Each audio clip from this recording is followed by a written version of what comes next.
नमस्कार दोस्तों, स्वागत है आप सभी का संकल्प स्टडी पॉइंट उत्तराखंड में। तो दोस्तों आज हम देखेंगे उत्तर वैदिक काल। ठीक है। इससे पूर्व दोस्तों हमने पूर्व वैदिक काल या ऋग्वैदिक काल के बारे में जाना था। आज हम डिस्कस करेंगे उत्तर वैदिक काल। ठीक है। चलिए दोस्तों स्टार्ट करते हैं आज का सेशन और आप सभी लोग दोस्तों वीडियो के एंड तक जरूर बने रहें। साथ ही साथ दोस्तों आपको बताते हुए चलूं कि उत्तर वैदिक काल को जानने से पहले दोस्तों आप जो है पूर्व वैदिक काल जो है जरूर देखें। पूर्व वैदिक काल या जिसे हम ऋग्वैदिक काल के नाम से जानते हैं, इसको मैंने दोस्तों आपको अच्छे से समझाया था।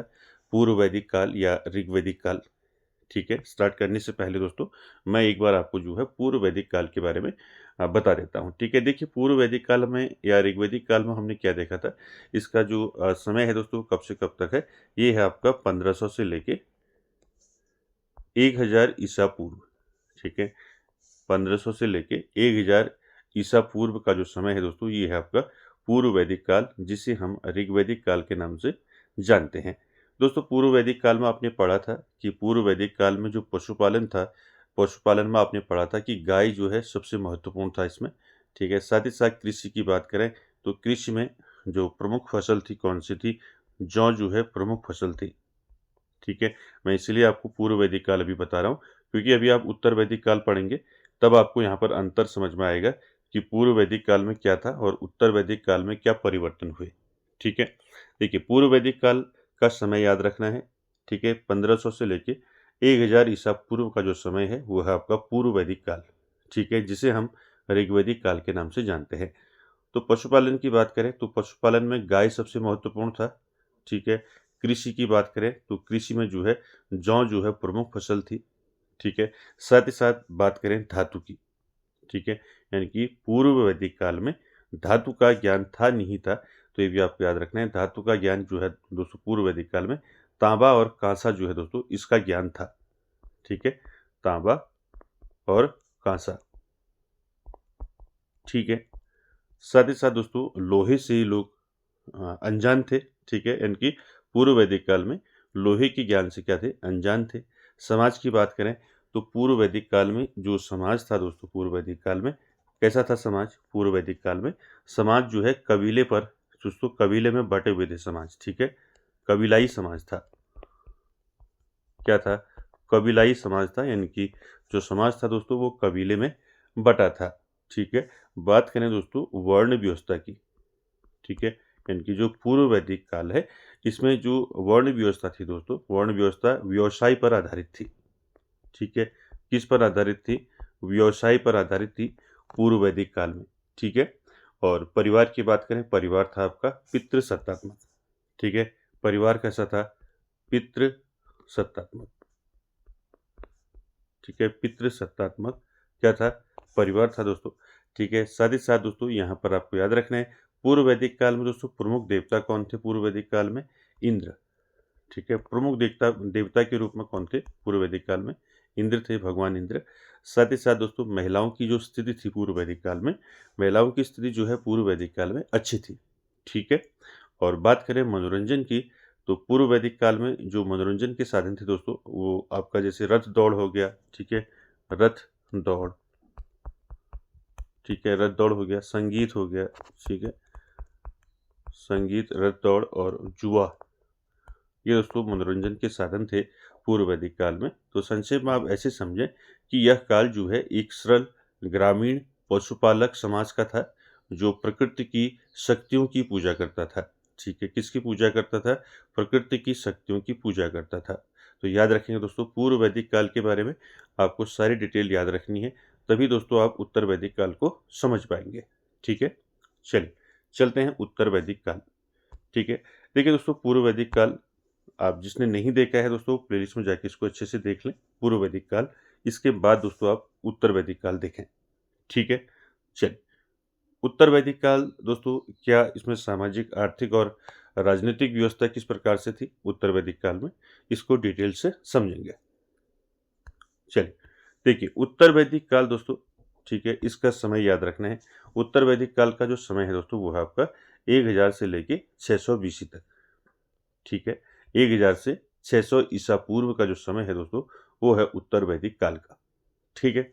चलिए देखिए उत्तर वैदिक काल लगभग 1000 से 600 BC के बीच वह काल है जब आर्यों का विस्तार जो है गंगा के मैदानी क्षेत्रों तक हुआ। ठीक है, आपको याद रखना है, यह वह काल है दोस्तों जब आर्यों ने दोस्तों क्या हुआ, आर्यों का जो विस्तार है वो कहाँ हुआ, गंगा के मैदानी क्षेत्रों तक हुआ। ठीक है, और ऋग्वैदिक काल के बाद उत्तर वैदिक ग्रंथों जैसे यजुर्वेद, सामवेद और अथर्ववेद की रचना हुई।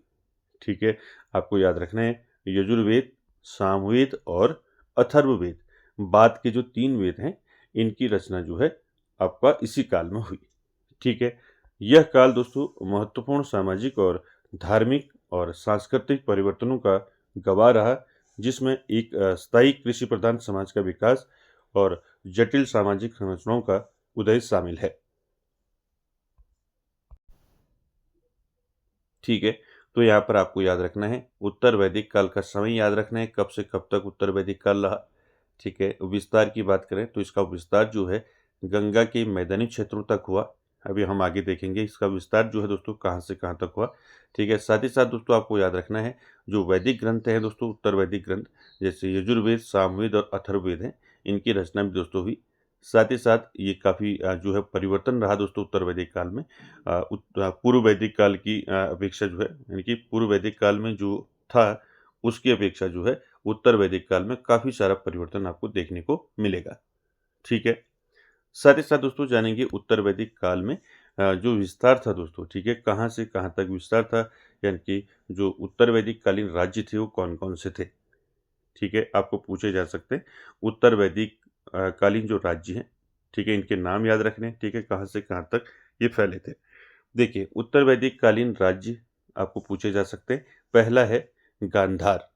ठीक है, पहला क्या है, गांधार है दोस्तों, ये सिंधु नदी के दोनों तटों पर फैला था। ठीक है, दूसरा है आपका कैकी, ठीक है, सिंधु और ब्यास के बीच। तीसरा देखिए मत्स्य, राजस्थान में अलवर, भरतपुर और जयपुर। साथ ही साथ उसके बाद कुशीनगर, ये मध्य भारत, सिंधु नदी के बीच। उसके बाद देखिए कुरु, उत्तरी दोआब। उसके बाद देखिए पांचाल, बरेली, बदायूं और फर्रुखाबाद। ठीक है, उसके बाद आगे आपका कौशल, सरयू नदी के किनारे। उसके बाद कासा, उसके बाद विदेह, उसके बाद आपका मद्र। ठीक है, तो ये कुछ दोस्तों उत्तर वैदिक कालीन राज्य है, इनको आपने याद रखने हैं दोस्तों। ठीक है, विस्तार की बात करें तो आपको पूछा जा सकता है कहाँ से कहाँ तक। ठीक है, तो यहाँ पर ये जो राज्य हैं आपको पूछे जा सकते हैं। ठीक है, तो उत्तर वैदिक, ठीक है, तो इनके आपको याद रखने हैं उत्तर वैदिक कालीन राज्य कौन कौन से हैं। गांधार हो गया, कैकेय हो गया, पूछा जा सकता है आपको ये कहाँ से कहाँ फैले हुए थे।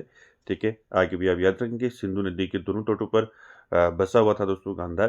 ठीक है, फैला हुआ था। ठीक है, कैकेय हो गया, ठीक है, मत्स्य हो गया, कुशीनगर, कुरु, पांचाल, कौशल, कासा, विदेह और मद्र।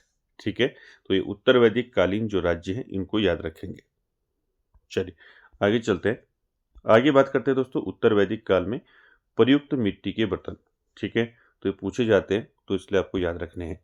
ठीक है, देखिए उत्तर वैदिक काल में प्रयुक्त मिट्टी के बर्तन कौन कौन से थे। ठीक है, पहला है आपका काले व लाल भांड। ठीक है, यानी कि काले व लाल रंग के मिट्टी के बर्तन। दूसरा देखिए काले रंग के भांड, यानी कि काले रंग के बर्तन मिट्टी के। उसके बाद देखिए तीसरा चित्रित धूसर अमृत भांड। ठीक है, चौथा देखिए लाल भांड। ठीक है, यानी कि लाल मिट्टी के बर्तन, चित्रित धूसर भांड यानी कि चित्रित धूसर मिट्टी के बर्तन। ठीक है, काले रंग के और काले व लाल रंग के। तो ये उत्तर वैदिक काल के मिट्टी के बर्तन आपको याद रखने हैं। ठीक है, क्लियर है। चलिए अब जानेंगे दोस्तों हम उत्तर वैदिक काल में सामाजिक व्यवस्था किस प्रकार से थी, आर्थिक व्यवस्था किस प्रकार से थी और राजनीतिक व्यवस्था किस प्रकार से थी। ठीक है, चलिए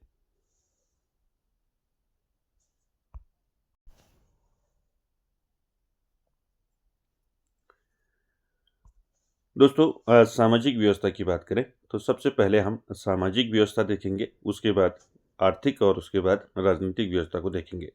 देखिए दोस्तों उत्तर वैदिक काल में जो सामाजिक व्यवस्था थी दोस्तों वो मुख्य रूप से 4 वर्णों पर आधारित थी। अब ये 4 वर्ण कौन से थे, 4 वर्ग वर्ण थे दोस्तों, ब्राह्मण, क्षत्रिय, वैश्य और शूद्र। ठीक है, तो याद रखेंगे उत्तर वैदिक काल में जो सामाजिक व्यवस्था थी दोस्तों मुख्य रूप से 4 वर्णों पर आधारित थी। इनमें से पहला है ब्राह्मण, दूसरा क्षत्रिय, तीसरा वैश्य और चौथा शूद्र। ठीक है, जो अब कर्म के बजाय जन्म पर आधारित हो गई थी। दोस्तों पहले क्या था, कर्म पर आधारित था, ठीक है, लेकिन अब उत्तर वैदिक काल में ये जो है जन्म पर आधारित हो गई थी। ठीक है, याद रखेंगे। इस काल में सामाजिक गतिशीलता कम हो गई और व्यवसाय जो है आनुवंशिक हो गए। समाज में विशेषाधिकारों के आधार पर कठोरता आने लगी और ब्राह्मणों तथा क्षत्रियों को उच्च स्थान प्राप्त था, और जबकि वैश्य और शूद्र जो है निम्न स्थिति में थे। तो ये आपने याद रखना है। जो सामाजिक व्यवस्था थी दोस्तों उत्तर वैदिक काल में, समाज जो है मुख्य रूप से 4 वर्णों में विभाजित था, जिसमें ब्राह्मण, क्षत्रिय, वैश्य और शूद्र आप सभी जानते हैं। ये याद रखें कि आपने देखा कि पूर्व वैदिक काल में जो है ये जो वर्ण व्यवस्था थी ये जो है कर्म के आधार पर स्थापित थी। ठीक है, लेकिन उत्तर वैदिक काल में ये जन्म पर आधारित होगी। ठीक है, ये याद रखेंगे। साथ ही साथ दोस्तों सामाजिक गतिशीलता जो है इसमें कम हुई इस काल में, और व्यवसाय जो है किस प्रकार के हो गए, व्यवसाय आनुवांशिक हो गए। ठीक है, और विशेषाधिकारों पर जो है दोस्तों कठोरता आने लगी, और समाज में ब्राह्मणों तथा क्षत्रियों को उच्च स्थान प्राप्त था, जबकि वैश्य और शूद्र जो है निम्न स्थिति में थे। ठीक है, चलिए अब देखते हैं वर्ण व्यवस्था में ब्राह्मण, क्षत्रिय, वैश्य और शूद्र। चलिए देखिए दोस्तों, वर्ण व्यवस्था में सबसे पहले ब्राह्मण, ठीक है, पुजारी, शिक्षक और विद्वान होते थे दोस्तों ब्राह्मण, और साथ ही साथ ये जो है धार्मिक अनुष्ठान और शिक्षा का कार्य करते थे। ठीक है, याद रखेंगे। पहले जो हमने देखा पूर्व वैदिक काल में या ऋग्वैदिक काल में क्या था, जो ये वर्ण व्यवस्था थी ये कर्म पर आधारित थी, लेकिन उत्तर वैदिक काल में ये किस पर आधारित होगी, जन्म पर आधारित होगी। ठीक है, ठीक है, तो इसको याद रखेंगे। यानी कि जो ब्राह्मण था दोस्तों, ये जो है पुजारी, शिक्षक और ये विद्वान होते थे। ठीक है, और धार्मिक अनुष्ठान और शिक्षा का कार्य करते थे। ठीक है, ब्राह्मण वर्ग। दूसरा देखिए क्षत्रिय वर्ग, ये दोस्तों योद्धा और शासक होते थे, जिनका कार्य जो है राज्य की रक्षा करना और शासन करना था। ठीक है, दूसरा आपका क्या है, क्षत्रिय वर्ग।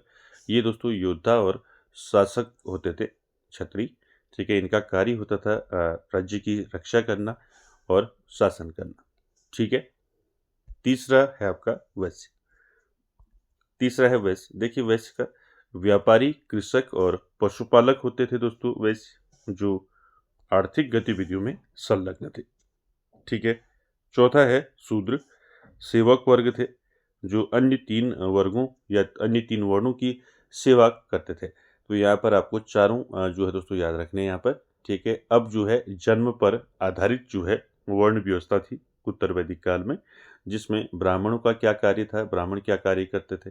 ठीक है, साथ ही साथ क्षत्रिय का क्या कार्य था, वैश्य का क्या कार्य था, ठीक है, और शूद्र का क्या कार्य था। ठीक है, याद रखेंगे। जो पुजारी, शिक्षक और विद्वान थे, धार्मिक अनुष्ठान और शिक्षा का कार्य करते थे, वो थे ब्राह्मण।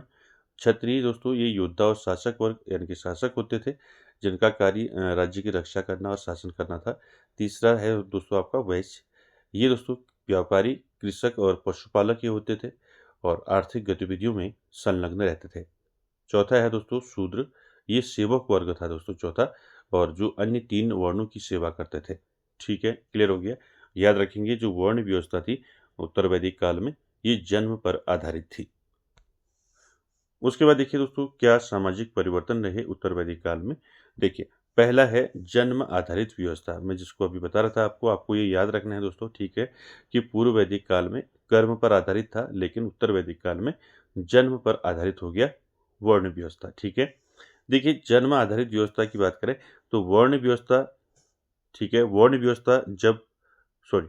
व्यवस्था अब जन्म पर आधारित हो गई थी, जिससे सामाजिक गतिशीलता कम हो गई। ठीक है, याद रखेंगे वर्ण व्यवस्था जो है उत्तर वैदिक काल में जन्म पर आधारित होगी। दूसरा देखिए आनुवंशिक व्यवसाय। ठीक है, यानी कि व्यवसाय जो है आनुवंशिक हो गए, जिससे व्यक्ति का व्यवसाय जन्म से ही तय हो जाता था। यानी कि अ, जब जन्म होता था दोस्तों उसी टाइम पर जो है बच्चे का व्यवसाय भी तय हो जाता था। ठीक है, यानी कि आप एग्जाम्पल के रूप में समझ सकते हैं, यानी कि जिनके फादर जिस व्यवसाय में है तो बच्चा जन्म लेता था तो बच्चा भी जो है उसी व्यवसाय में काम करता था, यानी कि उसी व्यवसाय को अपनाता था। तो जो है व्यवसाय जो है किस प्रकार से हो गया था उत्तर वैदिक काल में, आनुवांशिक हो गया था। ठीक है, याद रखेंगे। उसके बाद तीसरा है दोस्तों विशेषाधिकारों में वृद्धि। देखिए विशेषाधिकारों में क्या वृद्धि हुई, ब्राह्मणों और क्षत्रियों से अधिक विशेषाधिकारों का आनंद लिया, यानी कि जो ब्राह्मण और क्षत्रिय वर्ग था, ठीक है, स्टार्टिंग के दो थे जो ब्राह्मण और क्षत्रिय, इनके दोस्तों विशेषाधिकार जो है इनके ज़्यादा थे। ठीक है, और इसीलिए दोस्तों इन्होंने अपने विशेषाधिकारों का आनंद लिया। ठीक है, ये आपके जो है परिवर्तन रहे समाज में। साथ ही साथ दोस्तों महिलाओं की स्थिति की बात करें तो यहाँ पर महिलाओं की स्थिति जो है उत्तर वैदिक काल में महिलाओं की स्थिति जो है इसमें गिरावट आई। ठीक है, पूर्व वैदिक काल के कंपैरिजन में। देखिए महिलाओं की स्थिति की बात करें तो उत्तर वैदिक काल में महिलाओं की जो स्थिति थी दोस्तों उसमें गिरावट आई।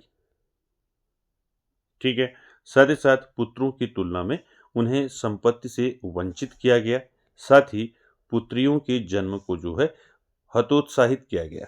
ठीक है, तो याद रखेंगे दोस्तों कि उत्तर वैदिक काल में जो महिलाओं की स्थिति थी दोस्तों वो क्या थी, उसमें गिरावट आई, महिलाओं की स्थिति कमजोर थी उत्तर वैदिक काल में, और पुत्रों की तुलना में उन्हें संपत्ति से वंचित किया गया। ठीक है, और साथ ही साथ दोस्तों पुत्रियों के जन्म को जो है हतोत्साहित किया गया उत्तर वैदिक काल में, यानी कि पुत्र का जन्म जो है ये लोग जो है दोस्तों पुत्र के जन्म को जो ये लोग अच्छा मानते थे। ठीक है, और पुत्रियों का जो जन्म होता था दोस्तों उसको ये लोग अच्छा नहीं मानते थे और इसके लिए जो है हतोत्साहित किया जाता था। यहाँ पर एक तथ्य याद रखेंगे, ऐत्रेयी ब्राह्मण में दोस्तों कहा गया है कि लड़कों को परिवार का रक्षक कहा गया है और पुत्रियों को जो है दुख का कारण माना गया है। ठीक है, ये ऐत्रेयी ब्राह्मण में दोस्तों ये वर्णन है। ठीक है, यहाँ कहा गया है कि लड़कों का परिवार का जो है लड़कों को रक्षक कहा गया है और पुत्रियों को दुख का कारण माना गया है। आगे देखेंगे दोस्तों साथ ही साथ दोस्तों विवाह जो है एक आवश्यक कर्तव्य था विवाह, और विधवा विवाह का प्रचलन था। ठीक है, याद रखेंगे उत्तर वैदिक काल में भी जो है विधवा विवाह का प्रचलन था और विधवा के पुत्र को जो है दधिसत्य कहा जाता था। ठीक है, यानी कि जो विधवा थी उसके पुत्र को क्या कहा जाता था, दधिसत्य कहा जाता था, और अंतर जाति विवाह का भी प्रचलन था। ठीक है, पुरुषों को संभवतः बहु विवाह का प्रचलन था, यानी कि जो पुरुषों में जो है क्या था, बहु विवाह था। ठीक है, पुरुषों में था लेकिन महिलाओं में नहीं। ठीक है, याद रखेंगे इसको। क्लियर है, तो ये आप याद रखेंगे जो विवाह था दोस्तों उत्तर वैदिक काल में विवाह ये एक आवश्यक कर्तव्य था। ठीक है, और विधवा विवाह का प्रचलन था, ये आपका पूर्व वैदिक काल में भी आपने पढ़ा होगा, विधवा विवाह का प्रचलन था पूर्व वैदिक काल में भी। और साथ ही साथ दोस्तों विधवा के पुत्र को जो है दधिसत्य कहा जाता था और अंतरजातीय जो है विवाह भी इसमें प्रचलन था। ठीक है, और पुरुषों को संभवतः जो है बहु विवाह, ये पुरुषों में जो है बहु विवाह प्रचलित था। साथ ही साथ दोस्तों ऋग्वैदिक काल की तुलना में महिलाओं के अधिकार जो है कम हो गए थे। ठीक है, मैंने बताया था ऋग्वैदिक काल में आपको कि ऋग्वैदिक काल में महिलाओं को जो है दोस्तों सारी जो है जितनी भी समितियां थी, सभा समिति जो मैंने बताया था आपको, उनमें भाग लेने का अधिकार था ऋग्वैदिक काल में महिलाओं को। लेकिन उत्तर वैदिक काल में आते आते उनके अधिकार जो है दोस्तों कम हो गए थे और समाज में उनकी भूमिका जो है कम हो गई। ठीक है, तो ये भी याद रखेंगे।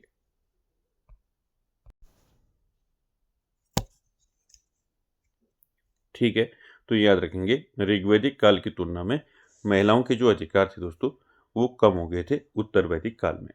ठीक है, चलिए अब देखते हैं उत्तर वैदिक काल में दोस्तों कृषि और पशुपालन क्या था। ठीक है, देखिए ये आगे भी हम इसको डिस्कस करेंगे, कृषि और पशुपालन। ठीक है, आर्थिक व्यवस्था जब हम देखेंगे, देखिए कृषि और पशुपालन की बात करें तो कृषि जो है समाज का मुख्य आधार जो है बन गई थी। साथ ही साथ लोहे के औजारों के उपयोग से इनमें और जो है अधिक विकास हुआ। यानी देखा आपने कि पूर्व वैदिक काल में जो है लोहे का ज्ञान नहीं था लोगों को, या लोहे का प्रयोग नहीं था पूर्व वैदिक काल में, लेकिन उत्तर वैदिक काल में लोहे के औजारों का उपयोग जो है अधिक मात्रा में हुआ, जिससे दोस्तों इसमें विकास अधिक हुआ कृषि में। और बढ़ईगिरी हो गया, धातु का काम और मिट्टी के बर्तन बनाने जैसी कई नए शिल्प और व्यवसाय उभरे।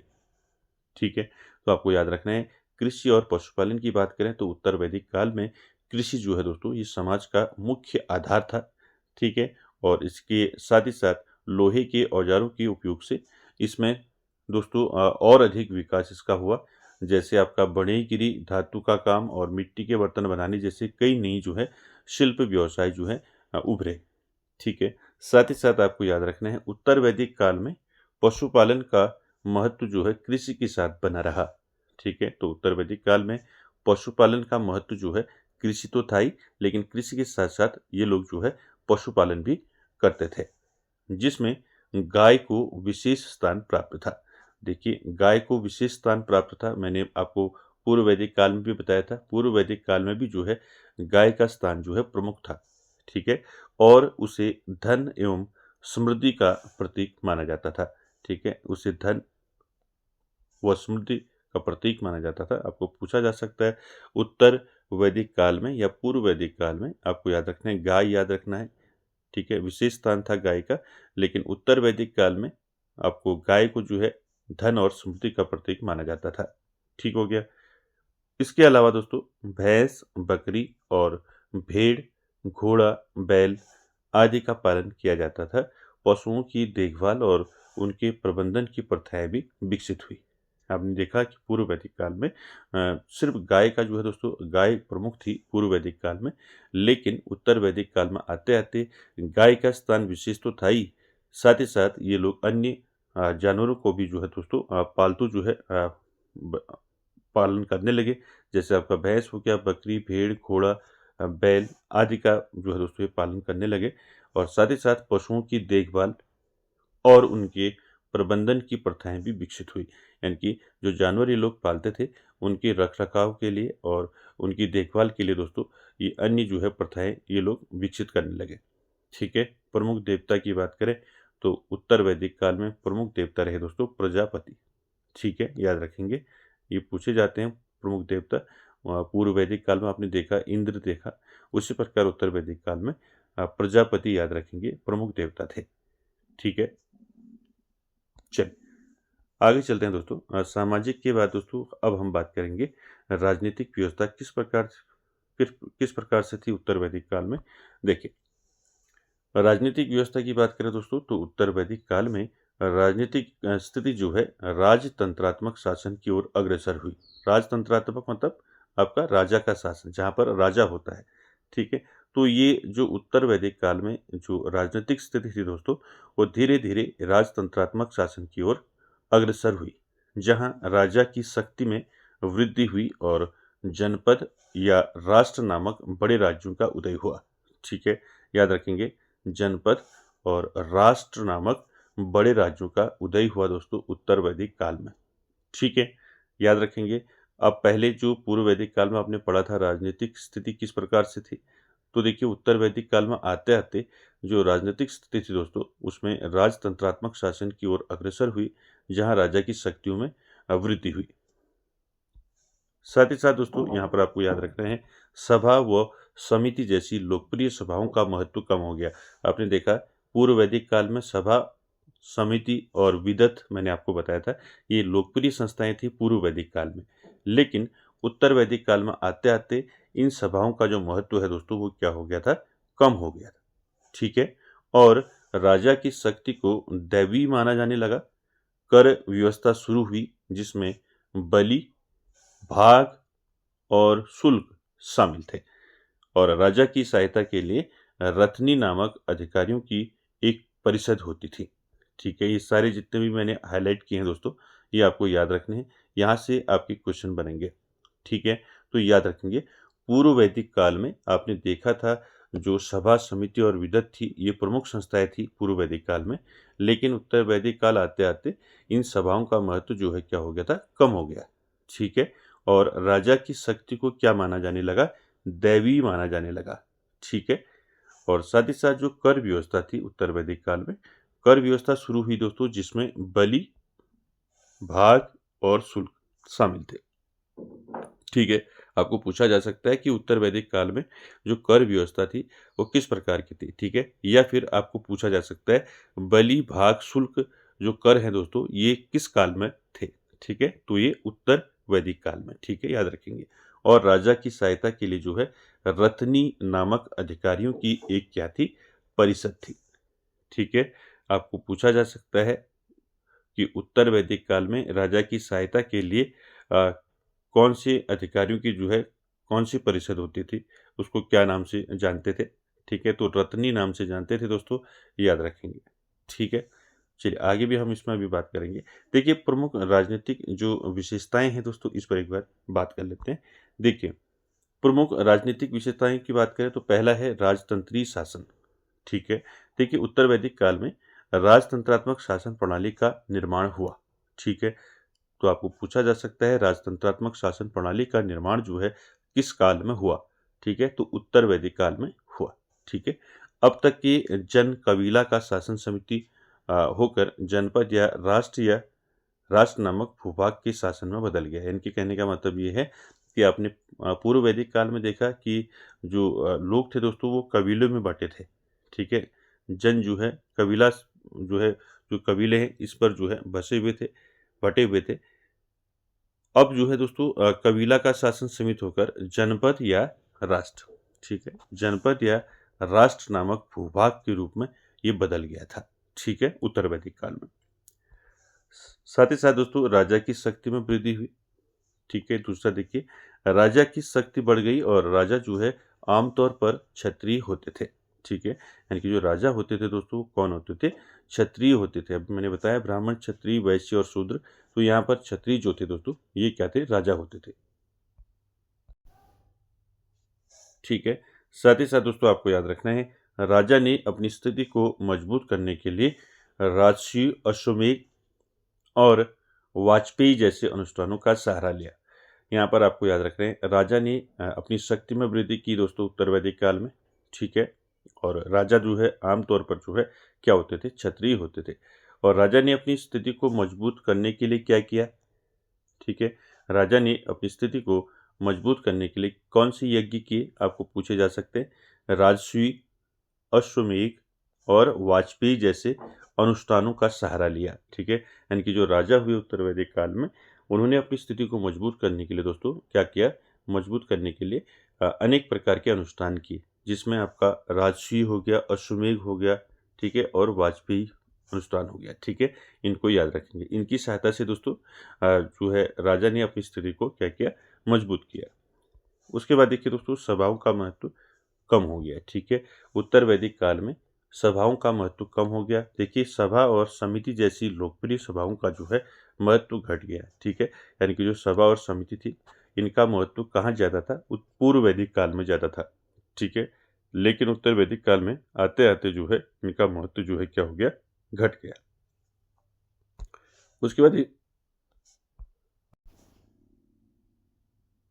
बाद इसको कर व्यवस्था की बात करें तो कर व्यवस्था किस प्रकार से थी, ठीक है? देखिए उत्तर वैदिक काल में कर व्यवस्था जो है कर व्यवस्था की शुरुआत हुई उत्तर वैदिक काल में बलि, भाग और शुल्क जैसे कर जो है राजा द्वारा प्रजा पर लगाए जाते थे, ठीक है? तो याद रखेंगे दोस्तों उत्तर वैदिक काल में आते-आते दोस्तों राजा की स्थिति इतनी मजबूत होगी उत्तर वैदिक काल में, तो राजा जो है दोस्तों प्रजा पर जो है कर लगाने लगा। तो कौन-कौन से कर राजा द्वारा लगाए जाते थे प्रजा पर, इनको आप याद रखेंगे। बलि हो गया, भाग हो गया और शुल्क हो गया, ठीक है? तो ये पूछे जा सकते हैं दोस्तों, ठीक है? किस काल में लगे?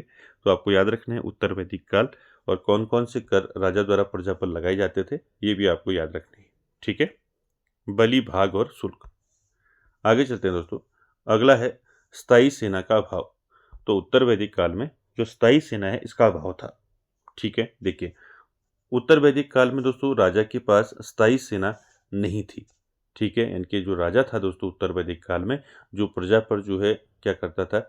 कर लगाता था, लेकिन उसका अपने पास जो है कोई स्थायी सेना नहीं थी, ठीक है? युद्ध के समय जनजातीय इकाइयों को संगठित किया जाता था, यानी कि जब भी युद्ध होता था, ठीक है? युद्ध के समय जो है राजा क्या करता था? जनजातीय इकाइयों से जो है लोगों को संगठित कर जो है अपने साथ जो है दोस्तों उनको मिला लेता था। ठीक है, तो कोई भी स्थायी सेना का दोस्तों नहीं थी राजा के पास, स्थायी सेना का अभाव था।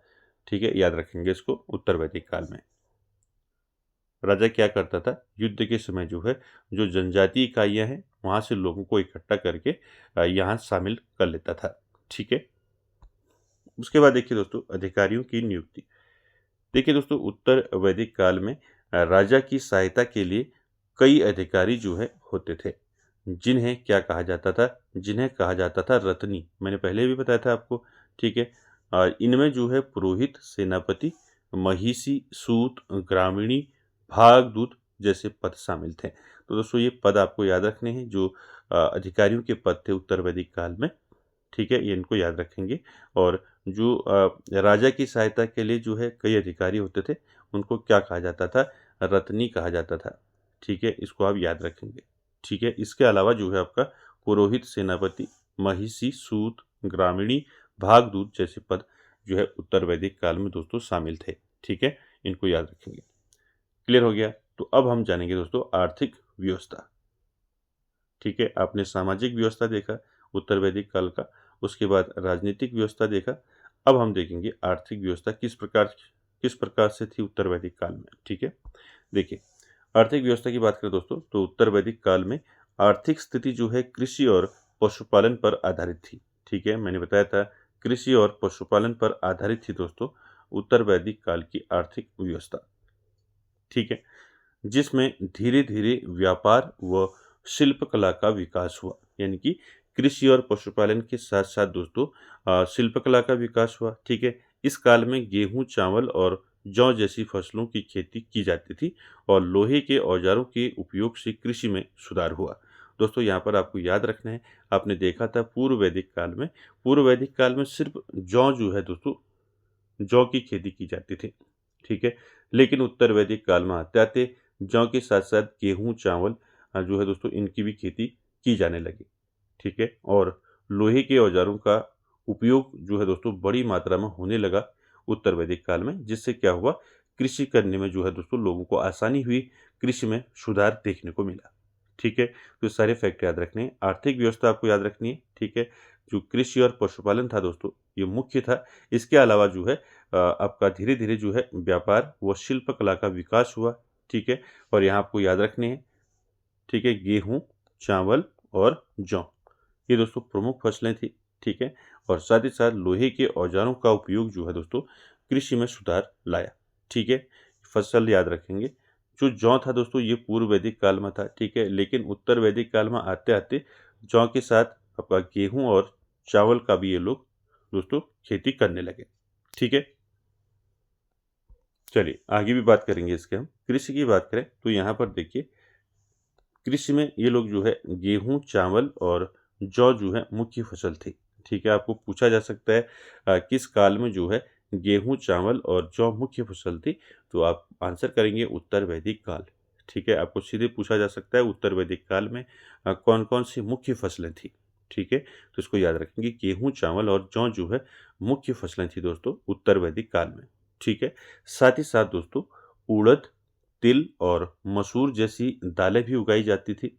ठीक है, ये भी याद रखेंगे।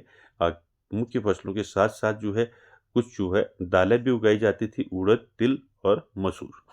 ठीक है, साथ ही साथ दोस्तों हल और बैल का उपयोग कृषि के लिए किया जाता था और लोहे के फालों से जुताई और बुआई जैसे कार्यों में सुधार हुआ। ठीक है, तो आपको याद रखना है उत्तर वैदिक काल में हल और बैल का उपयोग जो है दोस्तों कृषि के लिए किया जाता था और लोहे के फालों से जो है क्या किया जाता था, जुताई की जाती थी लोहे के फालों से। ठीक है, लोहे के फालों से जुताई और बुवाई जैसे कार्यों को किया जाता था। ठीक है, साथ ही साथ दोस्तों सिंचाई के साधनों के रूप में वर्णाकूप और कुल्या का उल्लेख है और खाद के लिए जो है गोबर का उपयोग होता था। तो ये सारे फैक्टर आपको याद रखने हैं कृषि से। ठीक है, सिंचाई के लिए कूप का प्रयोग किया जाता था। ठीक है, और कुल्या। ठीक है, इनको याद रखेंगे और खाद के लिए जो है गोबर का उपयोग ये लोग करते थे।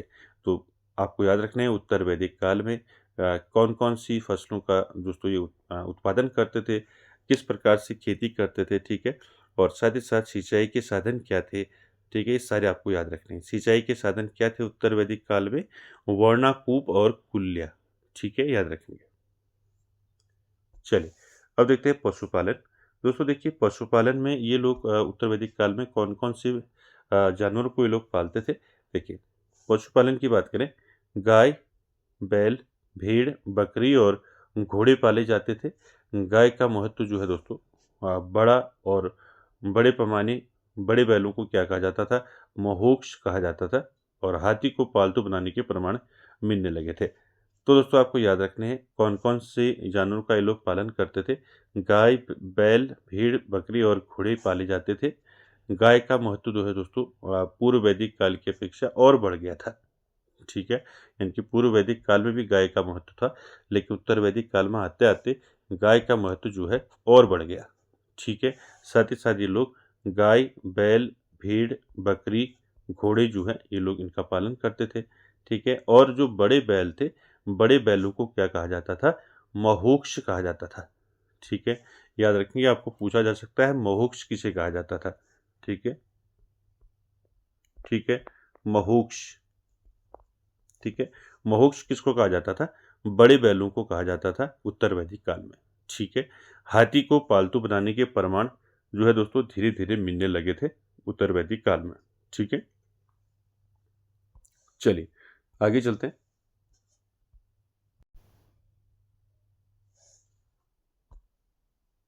चलिए, उसके बाद देखिए दोस्तों व्यापार और वाणिज्य की बात करें तो व्यापार किस प्रकार से था? ठीक है, सबसे पहले आप देखें शहरीकरण। ठीक है, इस काल में यानी कि उत्तर वैदिक काल में उत्तर वैदिक काल के अंत में जो है शहरीकरण का दोस्तों शहरीकरण की शुरुआत के संकेत मिलते हैं और नगर शब्द का उल्लेख मिलता है। ठीक है, तो याद रखेंगे दोस्तों कि जो उत्तर वैदिक काल है दोस्तों, उत्तर वैदिक काल के अंत में ठीक है, तो शहरीकरण की शुरुआत के संकेत मिलते हैं और नगर शब्द का उल्लेख जो है दोस्तों देखने को मिलता है। व्यापार दोस्तों मुख्य रूप से उत्तर वैदिक काल में जो व्यापार था तो मुख्य रूप से कैसा था? वस्तु विनिमय पर आधारित था। ठीक है, यही आपने दोस्तों पूर्व वैदिक काल में भी देखा था कि जो व्यापार था वो वस्तु विनिमय पर आधारित था। लेकिन उत्तर वैदिक काल में धीरे-धीरे दोस्तों इसका विकास हुआ। ठीक है, वस्तु विनिमय पर आधारित था दोस्तों जो व्यापार था, साथ ही साथ लेकिन कुछ हद तक जो है मुद्रा का प्रयोग भी होता था। ठीक है, यानी कि वस्तु विनिमय के साथ-साथ मुद्रा का भी प्रयोग होने लगा था उत्तर वैदिक काल में। ठीक है, मुद्रा के रूप में दोस्तों निष्क हो गया, ठीक है, शतमान हो गया और कृष्णल हो गया, जैसे दोस्तों साधनों का उल्लेख मिलता है। ठीक है, कौन-कौन सी मुद्राएँ दोस्तों उत्तर वैदिक काल में मिलती हैं, तो ये आपको पूछी जा सकती हैं। ठीक है, देखिए निष्क तो आपने देखा, ये तो आपका पूर्व वैदिक काल में भी आपने देखा। ठीक है, निष्क के साथ-साथ दोस्तों आपको याद रखना है शतमान हो गया, ठीक है, निष्क, शतमान और कृष्णल जैसे दोस्तों कर मुद्रा थी, ठीक है, इनके उल्लेख मिलता है इनका। साथ ही साथ ब्याज पर ऋण देने की प्रथा प्रचलित थी। क्या थी? ब्याज पर ऋण देने की प्रथा जो है प्रचलित थी दोस्तों उत्तर वैदिक काल में। ठीक है, साथ ही साथ जल और स्थल दोनों मार्गों से व्यापार होता था, यानी कि जल से भी और स्थल से भी दोनों मार्गों से जो है व्यापार होता था दोस्तों उत्तर वैदिक काल में। ठीक है, आपको याद रखना है व्यापार और वाणिज्य से दोस्तों आपको ये सारे याद रखने हैं। व्यापार जो है मुख्य रूप से वस्तु विनिमय पर आधारित था। ठीक है, और इसके साथ-साथ दोस्तों मुद्रा का भी प्रयोग देखने को मिला उत्तर वैदिक काल में और मुद्रा के रूप में दोस्तों आपको याद रखना है निष्क, शतमान और कृष्णल जैसे साधनों का उल्लेख देखने को मिलता है। ठीक है, और ब्याज पर ऋण देने की प्रथा प्रचलित थी उत्तर वैदिक काल में और जल और स्थल दोनों मार्गों से व्यापार होता था।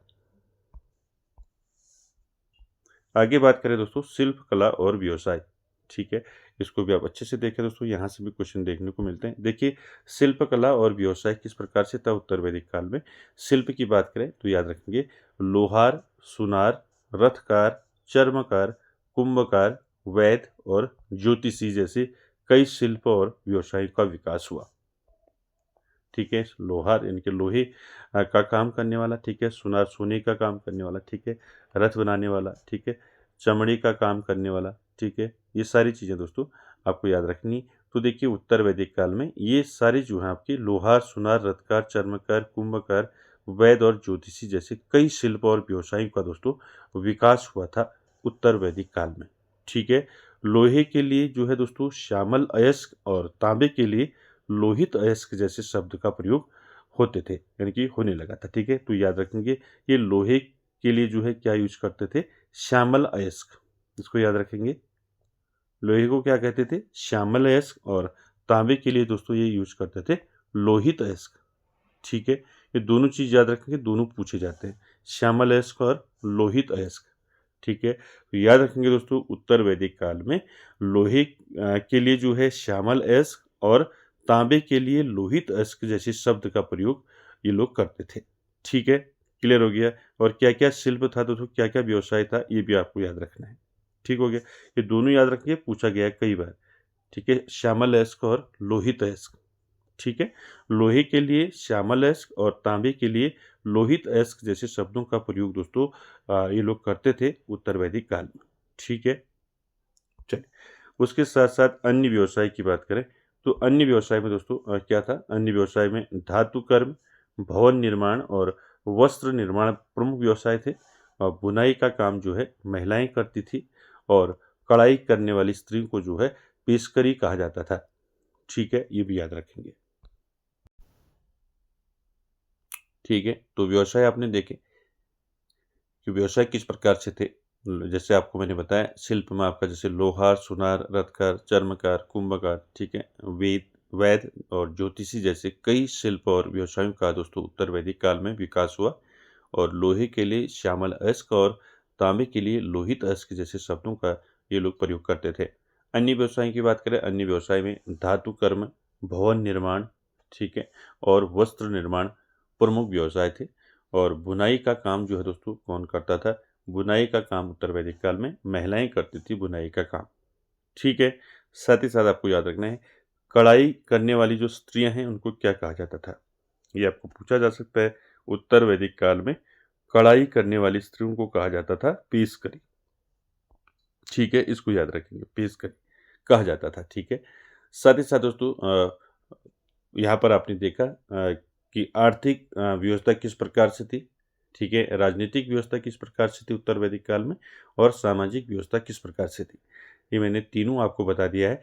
और आई होप आप सभी को दोस्तों ये समझ में आया होगा कि उत्तर वैदिक काल में आर्थिक व्यवस्था, सामाजिक और राजनीतिक व्यवस्था किस प्रकार की थी। ठीक है, तो दोस्तों आज की सेशन में इतना ही, मिलते हैं नेक्स्ट सेशन में, तब तक के लिए धन्यवाद।